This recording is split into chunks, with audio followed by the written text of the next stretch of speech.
Well, welcome to our last day of Jewish Authors Book Festival. See recurring faces every day that I've been here, and I'm sure Jane has seen all of you for a whole week straight. So I'm going to let Jane introduce our speaker today. Thank you very much, Lena. And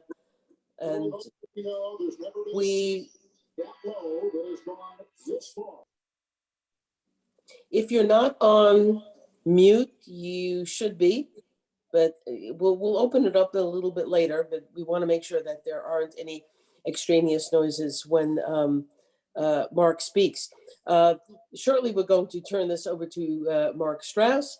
I'll just say a few words of introduction about the book.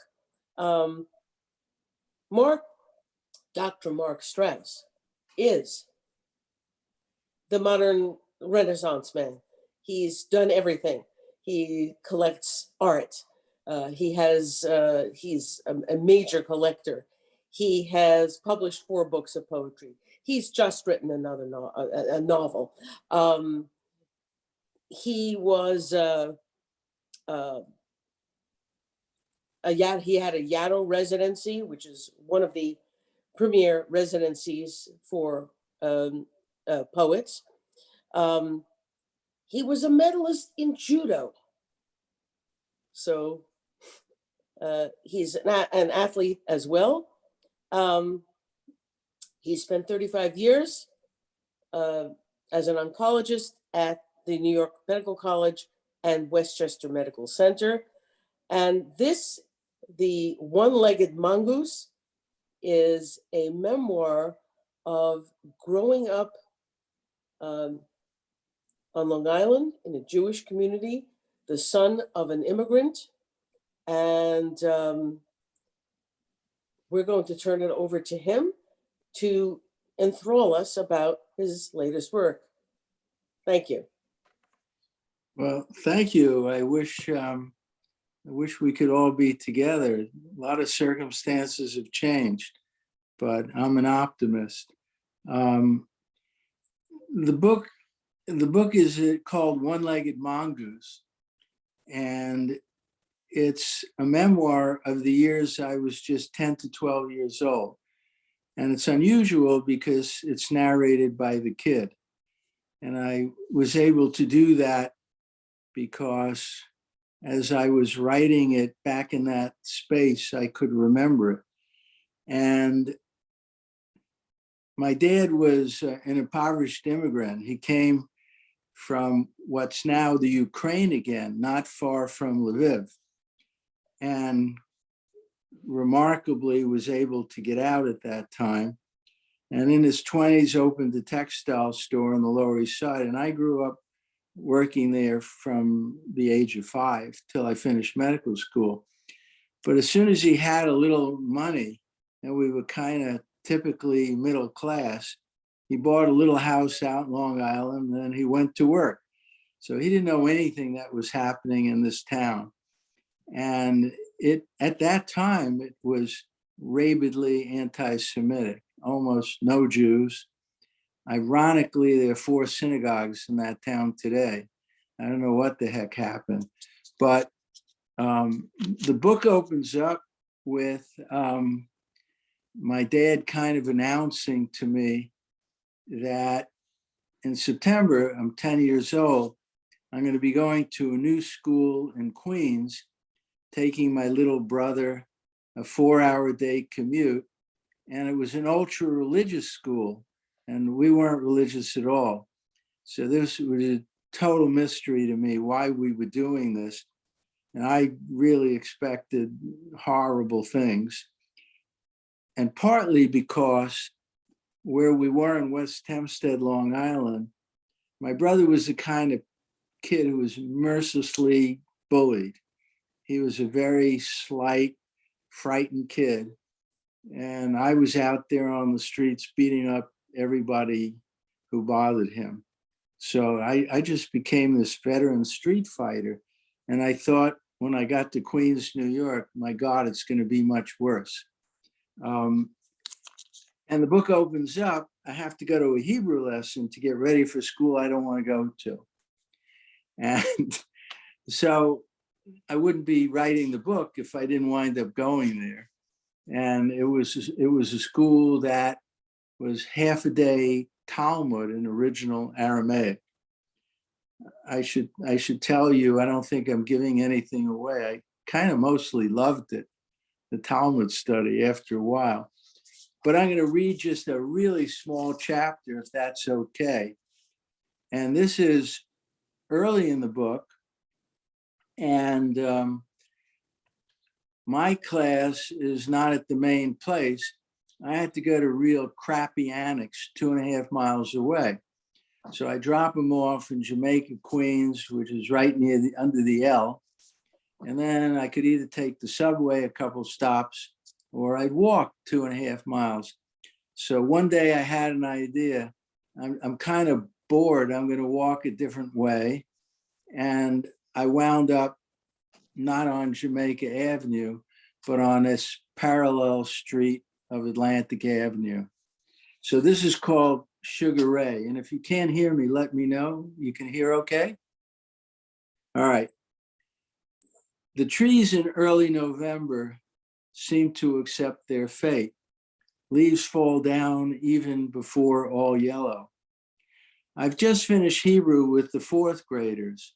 My last grade jump, soon I'm out of here. But now I have about an hour and a half till 5th grade English at the Annex, 46 blocks away. Why not walk a new route?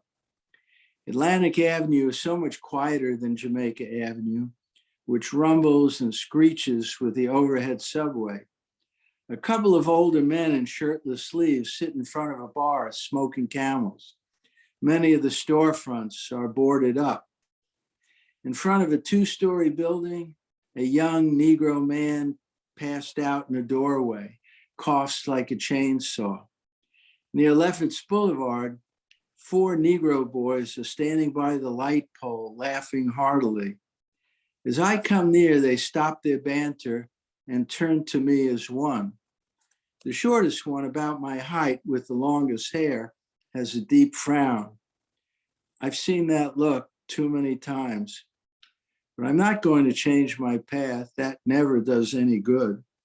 Hey, white bread, he says, pointing at me when I'm about 5 feet away.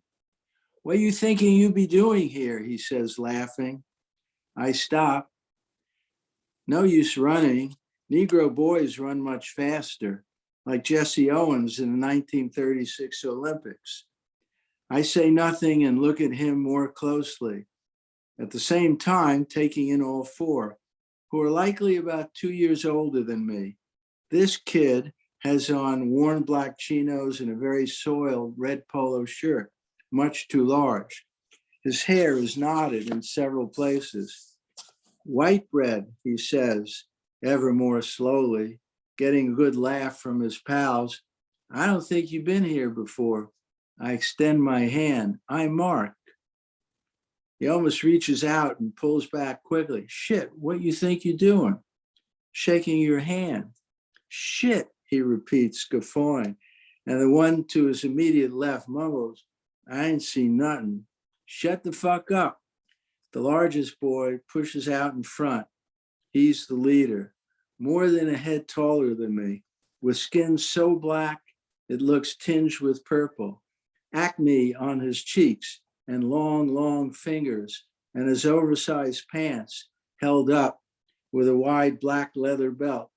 He steps within an arm's length, a distance I ordinarily wouldn't tolerate. But there is still uncertainty here. Fucking redhead from Mars, he chuckles loudly. Yeah, pretty rare, I agree, even in my school. Are you staring at me, white bread, he says, tightening his mouth into a hard line. I guess so, I say. I never had a Negro in any of my schools. That be me, a Negro. I don't respond. But you a white bread who not be afraid. No, I'm not afraid, I say, mostly truthfully. Now wondering if I came this way hoping for a fight. Then you be a very stupid kid, Mr. Redhead. He laughs like an old lawnmower starting up. But my odds here are really bad. I'll fight you if you want to fight, I offer. But you're older and way bigger than me. So how about one-on-one? Only one car has gone by, and all four boys are sneering. I've invaded their territory, which is a cracked cement sidewalk in front of a store with a tattered red awning. Shit, white bread, we just should all beat your skinny white ass for coming here. But then what? I answer, getting close to him. You'll tell your friends that four boys twice my size beat me up? I'll fight you, and my skinny ass will show you how a redhead fights. I take a half step closer, and he jolts a half step back. A calm, slow feeling seeps in, like when I'm standing chest deep in the ocean at Rockaway Beach, and ahead a new wave begins to build. I go to school on 104th Street, I say, and classes start in an hour, and so I'm walking this way.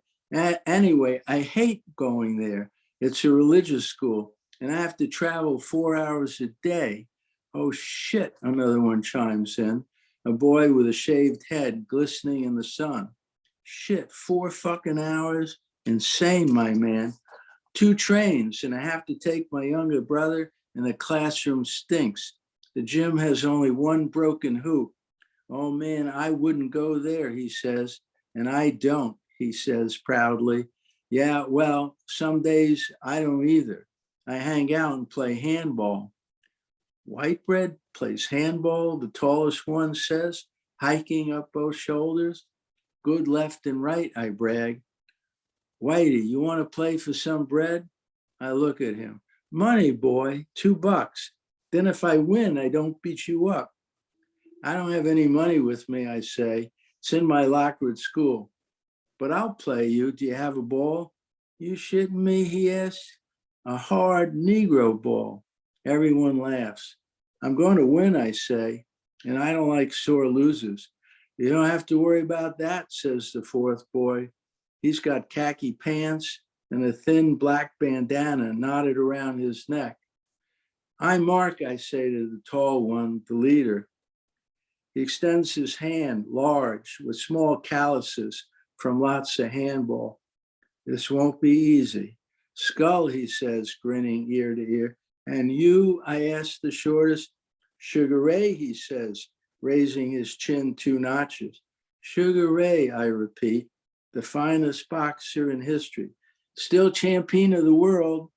He retired, I correct. But he beat LaMotta 5 times. Of course he beat that white boy. You get that ball, I say to Skull, and watch a white boy beat you. Oh, this is going to be fun, Skull laughs. Mr. Mark, this is going to be great fun. And everyone is laughing. And we turn right on Lefferts. So that's the chapter.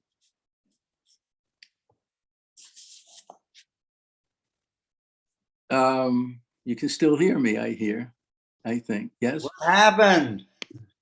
Yes, yes. We got so caught up in the narrative that we were, waiting to hear with bated breath. Well, this is one of those places, there's a few times in the book, the editor says, you got to tell us what happened. And the first round, my book went out to some big houses and they loved it. And they said it needed more of an arc. I didn't know how to do that because I was just writing the memory and I wasn't going to invent anything. But this is the time I wasn't going to tell you what happened. I wouldn't give in. Later in the book, we find out that I really cut a high percentage of my classes, and I'm baffled why nobody seems to know. I mean, I'm out there all the time, and my handball partner is Skull, and it's a riot. We go to all the courts, and the way we used to play then is you have to challenge for the court. Whoever wins keeps the court, and somebody has to challenge you. So they see a little white kid coming with this tall, skinny black kid, and they're all laughing until they lose. So later I let you know we beat everybody as a doubles team, which happened. And that's all we really find out about him again. So this was the beginning of a relationship that you had with this kid Skull. I did. And I don't say much more about it, but I think I say enough when you realize we're all cutting classes. I mean, that group of kids, and we meet up at some place where I'm playing hooky. And I spent a good bit of the year playing handball. I think some of the teachers didn't mind that I didn't show up. That's probably what happened. Small class size. I mean, I began to make friends in this school, which of course surprised me. And one of the kids who's prominent became a lifelong friend. And, you know, the first time we go up to class, he's playing chess. There was no one in my West Hempstead school who probably even knew what chess was, much less had seen a board. And he's playing, and, you know, teacher comes in, going to shut down the game. And I said, well, you were 3 moves away from mate. And he said, you knew that. So eventually, you know, I started playing with him and others, and that curtailed my handball days. I'd like to go back to what you said about your father not knowing neighborhoods. But he picked West Hempstead, and West Hempstead was anti-Semitic at the time. Why did he pick Hempstead? I wish we could ask him. I think, you know, people migrated to the island. It was crazy numbers in the 50s. When we got out there, he got there, I was 3. It was an easy ride for him to get back to the Lower East Side. It just began to take longer and longer. When we got there, it was mostly farm. And I remember each of those nice lots near us, you know, my hideouts becoming houses. And I used to hang out at this hardware store where this farmer owned it. And all the guys from World War II would sit and tell these incredible stories. I just think it was a nice looking town, and he got a little house and didn't pay much attention. There was a synagogue. There was a synagogue in Hempstead, and it could have been this. I'm totally guessing. It looked like an old Polish synagogue had been transplanted to downtown Hempstead. And when I was 5, the Jewish community built a new synagogue. It looked too modern and temple-like in Hempstead. But as, you know, I went to this school. Later on, he wants me to go to Yeshiva High School. That's a whole other story. This book ends at the end of 6th grade. And I kept telling him, I mean, let's move to Brooklyn. I mean, why are we doing this? We finally moved to Flatbush in the middle of my sophomore year in high school, which I really liked Brooklyn. But he never knew what was going on in this neighborhood. And it got so common that I'd have to have a fight that after a while, I figured when a new kid moved to town, just have a fight and get it over with. And I don't know what the hell my mother knew, but one day she comes in complaining, oh, this mother called, you just beat up this kid. I'm thinking, what does she think's going on here for years? And I don't say anything. She says, well, I mean, they're new to town. I mean, you know, the mother's really upset. They just got here. And, you know, I said, well, who's the kid? She said, so the boy's named Barry Horowitz. I beat up a Jewish kid. You should have told me. Too late. So I don't think they knew anything. And And in the book, early on, we see, I don't have a clue really why my father wants us to move, except that I go with him every Saturday to synagogue, and he talked the whole time. And he had his friends there, and I overheard him talking to his friends whose boys weren't getting into college that they wanted, weren't getting into medical school or law school. I think that did it. Like something was wrong. You better get us out of there. And of course, that was the time when there was a quota on Jews at certain schools. Most Certain- schools. Most private schools.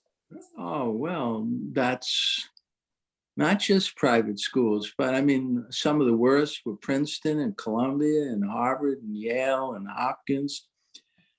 I could talk about my interviews for medical school. You'd cringe what people said openly to me back then. And I don't think of it as that long ago. I mean, I was applying to go to medical school in the 60s. So yeah, sure it existed, but you didn't think about that. You just thought, back then, my father's generation wanted their kids to be doctors and lawyers. So for the most part, that's what we did. But nobody's asked me what one-legged mongoose is. I see Richard Kramer wants to know. Well, you're going to have to buy the book, Richard. I'm going to tell you, only if you promise to get the book. I get through this first year, which turns out to be extraordinarily different than anything I might have imagined. There were aspects of it I really liked. I lucked out this incredible principal of a very orthodox yeshiva, obviously saw something in me, and he kind of protected me. He must have known I was cutting classes. And there was one time, and I'll get back to the Mongoose, but there was one time I get kicked out of class because I'm not wearing these prayer shawl under my shirt, these tzitzis instead of a talis. The kids all wore it under their shirt. You still see that. And I go in there and he said, I don't care whether you have tzitzis or not, just to be a good person is what matters. But here's what's going to happen. If you don't have it, they're going to kick you out. And who are they going to send? Me? So I'm going to have to see you and I'm going to have to talk to you. Instead, why don't you come here and we could talk about something more interesting? So if you go to Essex Street, there's a place near your dad's store you can buy thin tzitzis. And then, of course, I forgot and I got kicked out again, But we get to the end of a very interesting first year where I went through some very tough times as well that year. It was extremely challenging. And that summer, after the first year, I had polio and I was bedridden, totally bedridden for 2 months. I couldn't walk at all, but I recovered fully. And it's part of the story as well. And now I'm starting 6th grade and I'm 11 and it's kind of more routine now. And we're headed towards winter and I'm going to school 6 days a week and traveling 24 hours a week. And my mother decides I should join the Boy Scouts in Hempstead. I didn't have a clue why I would do that. So off I go, but to get the first badge, you have to go on a camping trip for a weekend. So we go out to Eastern Long Island to this big park. And, they're going to teach me knots and pitching a tent. I'm saying, what am I ever going to do with knots? Like Jewish kid doesn't know knots. Anyway, we get the tents up and they have a cookout. And I'd already experienced some really terrible anti-Semitism from one of the troop leaders. It was ugly. And I figured this whole trip is a mistake.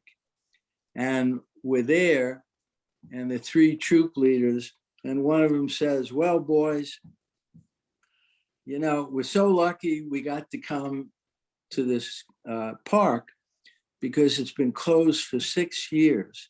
And it's been closed because a one-legged mongoose has roamed it for over 25 years and killed people. And, you know, it's half man, half mongoose. And somebody shot off one leg many years ago, and only one person ever survived who saw it. But look, it's 6 years. It's probably not here. And with that, one kid pees in his pants. And then the troop leader said, but we're troop 300. We should go out and look for it. And we should be the ones to say, we found the mongoose if it's here. Who wants to raise their hand and look for the mongoose? And I thought, this is such a crock. And everybody's afraid, but you know how it is. One kid raises a hand and the next one, I'm the last one. Well, we see our famous axe man, which goes back to this previous story, won't raise his hand. I said, I'll go. You want to go? I'll go. So I go with that guy and 4 kids, and we go down the trail. And he says, all the way down the Ramapo Trail, who will volunteer to go to the end of the trail and look for the mongoose? So I raised my hand to go look. And that's part way into that chapter, looking for the alleged one-legged mongoose. And there was 99% in my head that this was bullshit. I knew that 0.1% could undo you. I had to get that 0.1% out of my head. But I figured if there's a mongoose, for God's sakes, it knows we're here. It knows it's been doing this a long time. So what the hell, I might as well go. But it was obviously a form of hazing. And it amplified, you know, a whole series of circumstances that one could face at that time as a kid. And I don't say in the book, but that's the last time I ever went to the Boy Scouts. So happy to answer any questions. Okay, I'll try to start the ball rolling, but I want other people to chime in. So I've asked you why you chose Hempstead out of all the possible places to go. My parents stopped in Queens. They didn't cross the border to Nassau. But also, he must have come with a strong streak of Judaism already in him. But what about your mother? Well, my father came here at 15 as an impoverished orphan. I mean, he had rickets. He suffered from poverty. Extraordinarily smart guy. He had one goal: get a different life for his family, get his kids educated. We know that story. And he was extraordinarily dedicated Jewish guy, not religious. He had such a sense of fairness and equality. And I was one of 3 kids, but I was the one who worked in the store. And whenever we went by car back and forth, he knew everything politically. And he'd be yelling at the windshield. He knew every senator and how everybody was going to vote. And he would rant and rave at that windshield. And I said, I learned so much from that windshield in my life. And so knowing that side of him was invaluable. My mother, her parents came here. She was born here, and she was an extraordinarily brilliant woman. But she had 4 brothers, and during the Depression, it turned out there was a time when she left high school at 15 with just a half a semester to go because they needed money. So she left to get a job, and her brothers couldn't get a job.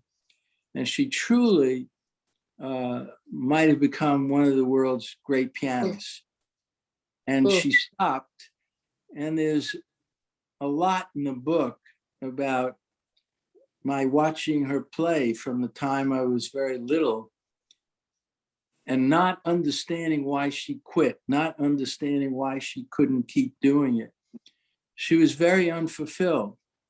And one can't say all the reasons or, what might have happened to her that she wouldn't go back and do it.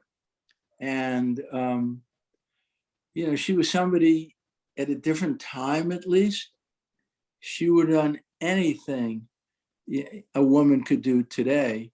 And, she got to know for a while my oldest granddaughter and, my daughter and the achievements that the next generations of women have had. She was thrilled. I mean, she just was thrilled. It would have been harder for her by far, but it was a huge loss. And she was bitter and angry, and she was probably also bipolar. This sounds so much like my own mother, who downplayed her interest in the piano, but apparently she was quite good. I discovered her high school yearbook, which she never showed me, because if I had seen it, I would have known her actual age. Figure, but she also was a piano, different from your mother. All the time that I was growing up, when I didn't know about her piano skills, whenever we visited anybody who played the piano and there was a piano in the house, she never touched a keyboard, ever. Well, I tell the story from before the age of 5. I wasn't allowed in the living room, weren't allowed to have footprints, but she'd play the piano and I'd sneak in. And I developed this affection for, Chopin and some of these great piano pieces. She was extraordinary, and she came in second in the United States youth competition at Carnegie. And the woman who came in first became the greatest woman pianist of her time. And my mother's piano teacher made the trip out to Long Island to teach my mother's kids. I had no interest. I was hopeless. But he told me, a piano teacher, you could live a lifetime and not get a gifted kid like she was. So I knew that. And so many times I thought, I just wish she kept going. And, when you're watching these TV contests like Jeopardy, and I would start saying, what good is it? You beat them on television. Go back to college. And finally, she was 71. She went to college, and she was valedictorian, no surprise. But she missed one A, and I really gave her hell for missing an A. In what field? Biology. Oh. She says, well, I don't get it. When I started writing poetry, I was in my 40s. I was really serious about it. And I read a poem at a Passover Seder. And she says, why can't you just be a doctor? Why, what are you always doing other things for? And in college, she winds up having to take this poetry course. And she hands me this Emily Dickinson and says, I just don't get this. Could you write down and explain this to me? So I write it down. She turns it in. She tells the teacher her son did it. And teacher tells her, I don't think you know your son is a really well-known poet. That changed things a little bit. But I was always the doctor who just couldn't do one thing. So it was always a complicated relationship. But if she could really know what her great granddaughters are doing, I mean, she would pinch herself. I think this is actually true of a lot of women of the 40s and 50s and even the 60s whose talents were squelched because of, there was a lot of anger in that entire generation. But let's concentrate on this book, though, which takes place, most of your recollections, between the ages of 10 and 12. Something must have happened in that time period that crystallized this. Well, too much happened. I mean, it takes place over exactly 2 years. And it opens up with me finding out I have to go to a Hebrew lesson on a terribly hot day to go into a school I don't want to go to. So that's part of it. It was 2 years also with enormous trauma and difficulty. At polio, one day I simply couldn't walk. And I was a kid who, I remember going to the neurologist's office, and the diagnosis, wasn't made with antibodies, etc., the way we might do it today. And there was no vaccine yet. We were a year and a half away. There had been a trial that really too many people got sick. And then in that 2-year period, I was almost killed getting hit by a car. And I mean, it was a close call. And I was hospitalized. And the trauma of that accident, but getting hospitalized was an extraordinary event. I'll just give you one vignette. When I woke up and the ambulance is around me and I wiggle my toes and my fingers and I think, all right, I'm going to make it. I could feel everything. I'm going to make it. And they bring me to this hospital. They put 1 million tubes in me and nobody will explain anything to me. And they moved me to a male ward, which was an open ward of 40 beds. I was the only one under 30 years old. And they were dying on that ward. And 2 of the older guys, one white guy and one black guy, they kind of took me under their wing. And these people come around and make rounds like I'm not there. And I think it enormously impacted how I thought about being a doctor in my own career. And so that was important. And it leaves off at the end where I steal a wheelchair to leave the hospital and go home. And I actually did that.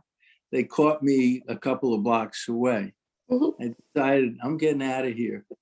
And it was remarkable. I just took a blanket. I had my pole. Like if you go out, like you're supposed to be in that hallway, nobody cares. So that was part of it.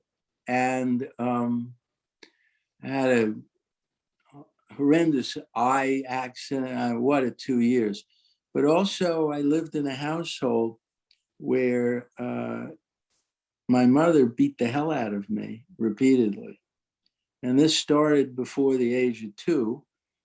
And it so much informed everything else. It was a secret. Nobody knew.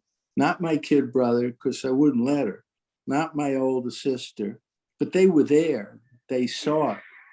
And, you know, it was just excruciating what she did. And there was a part of me that knew, well, I mean, by then I was such a strong kid. Like I could get away, you know. After a while, like in certain cases of abuse, it just felt inevitable. But somehow, you know, I had two worlds. I'm tough in this other world, and I'm enduring this incredible pain, and I had to break the cycle. And so at the end of the book, I'm going to find a way to break the cycle. So, you know, the book is going to end when I come to terms with breaking the cycle, and my mother realizes it's over. This is never going to happen again. So that's part of the reason it opens and closes the way it does. Mhm. There's a real story in there, because we're not used to abuse in Jewish homes, but it occurs regularly. It And occurs, and it's always a secret. It occurs, you know, especially you would think, you know, a family like mine, we had many uncles and aunts and cousins. In my father's store, his brother works there and his brother-in-law works there. That's the nature of that kind of business. And I don't even think my father knew it was happening. I think, you know, my mind, the psychiatrists have all told me it couldn't be true. I still believe today he didn't know. And when I was 5, I was beaten so badly, you know, and I was a kid. I never cried and I never moved. So it was really unusual. I never said a word. And one time it was so brutal, I just had to go lay down. And I just said, walking up the steps, I'm telling Dad tonight. She pleaded with me. Can you imagine doing this? And then pleading with me not to tell him. So, you know, what a deep secret in a family where, you know, I think it impacted my 2 siblings deeply because they were there, not for all of it, some of it.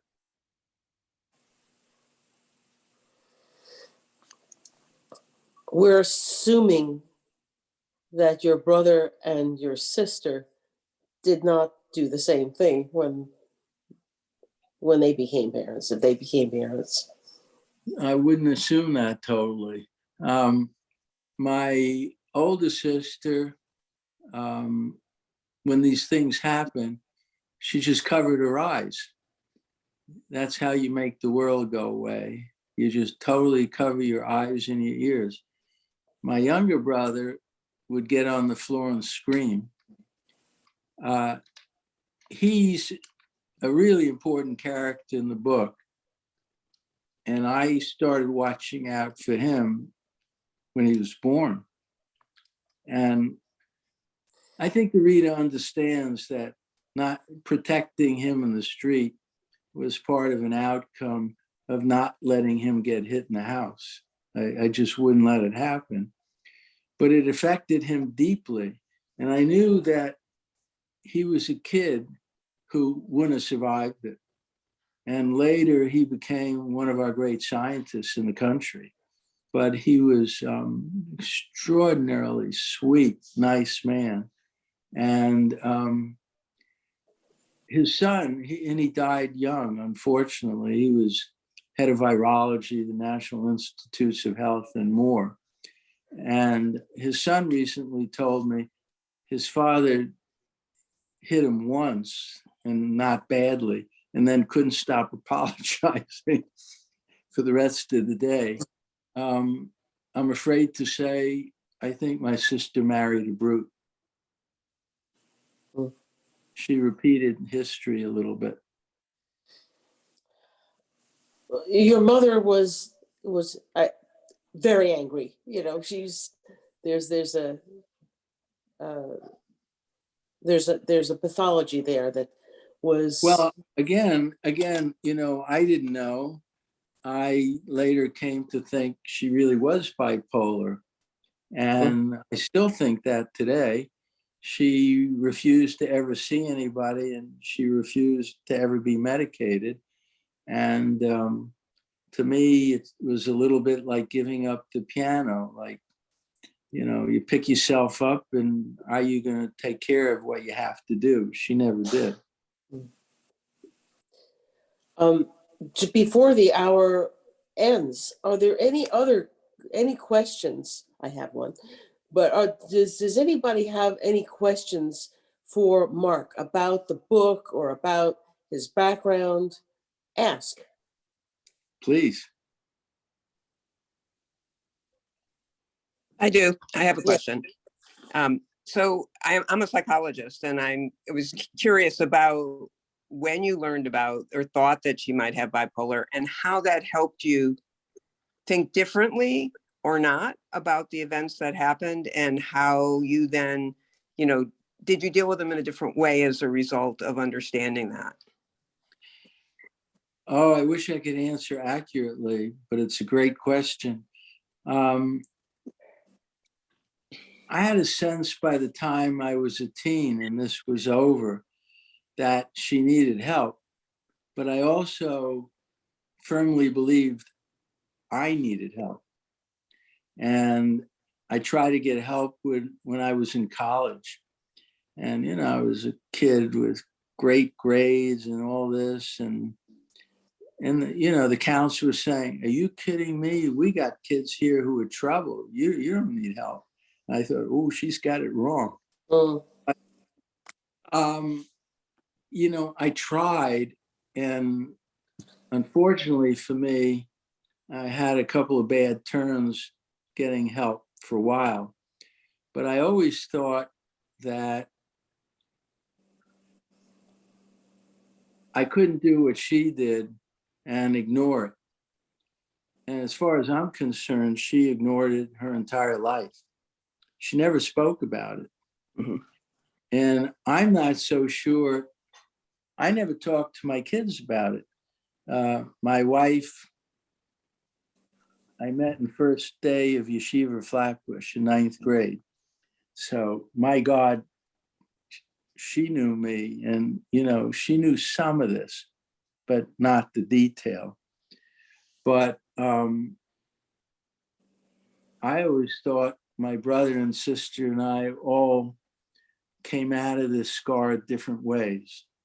And my daughter became an attorney, a litigator, and she wrote a great book called Bronx DA that did really well. And only in reading the book, it was her 6 years prosecuting cases against kids, crimes against kids in the Bronx. And in the intro, that's where I read that she said my mother had told her kind of what she did. My daughter didn't tell me. My mother never in her life said a word to me. And my daughter said it's part of the reason that she prosecuted crimes against kids. So, I mean, this whole life cycle thing, my mother would have never spoken about it to me. And I think, you know, it's kind of like giving up piano. My daughter said she loved my mother, and yet it was such a huge conflict knowing what she knew. I don't know if it answers your question.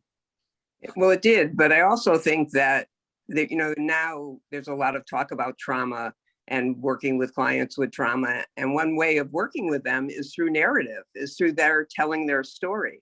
And it seems to me that part of your writing is in fact telling your story and working your story through for yourself. And so maybe that is part of the way that you have worked on it and healed from it through the years. Well, you know, first I had this, I'd published a lot of science and a lot about art, but I had this absolute need to write poetry in my 40s. And I began to write in the voice of patients, in the voice of doctors. Could be a little old lady patient or a teenage boy. And I was giving voice to these unconscious things. And I was really surprised, the work got so much traction. But this book I had in my head for a while, but the only way I could do it was be in that place totally, get out of the way, and let the kid tell the story, warts and all. And that probably worked for me. I wasn't the adult standing back and telling you what I want you to know. Anything I wrote, I know that's what happened in those words. And I was lucky I had an editor who was the biggest fact checker on the planet. And she was hilarious because just before the book was ready to go to print, she said, wow, I mean, you talk about your grandpa Max. I loved him and he died when I was 5. It was an enormous loss in my life. And you want to take your grandma Katie to the cemetery, and said, okay, grandma, come on, I take the bus with you. It's section 12D. So she said, I called the cemetery and went through their records. There's no section 12D. I said, you're wrong, they're wrong. And she said, well, I'm telling you, those are the records. My wife and I went out that weekend and I sent her the pictures. The only thing that was different was the gate that looked so high to me didn't look high now at all. The rest was the same. But it was good she did it, because sadly enough, I wouldn't have fact checked. This was in my head, right or wrong, that's my truth. And I think as much as it could help, this is a book I had to write, but on the other hand, I cared very much that it be a book that said something to a much larger audience. Thank you. Thank you. So one-legged mongoose perhaps is just the first of your major things happened after you turned 12. Yeah, it is the first. And but I never wrote a good novel. So I thought— Here's a chance to picture your novel that you just finished. I finished a good one, but I just couldn't understand why I couldn't write prose for a while that well. My God, the poetry just gets accepted. And I'm struggling with narrative in a novel. I had to write this Mongoose book first. And now I've got a novel I'm proud of, but I got to now start working on, how it is, getting it out there. But then I have another novel just about ready. And so in the meantime, I'm running a full-time art gallery. So we'll see.